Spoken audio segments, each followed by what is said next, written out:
আজকে পুকুর থেকে বিশাল আকারের মাছ ধরেছি। দেখুন, এ হচ্ছে আমাদের গ্লাস কাপ মাছ, বড় মাছ, খুব সুন্দর একটা মাছ।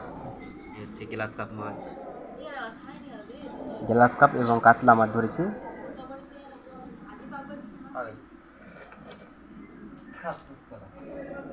এ মাছ ধরেছি, ছিপে ধরেছি, খুব সুন্দরভাবে ধরেছি। এক একটা ওজন হচ্ছে 3 কিলো করে ওজন আছে, 3 কিলো 5 কিলো করে ওজন হবে এক একটা মাছের। দেখতে পাচ্ছেন খুব সুন্দর মাছ।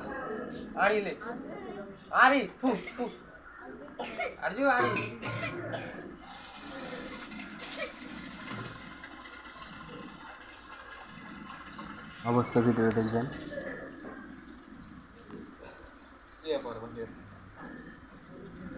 বড় মাছ।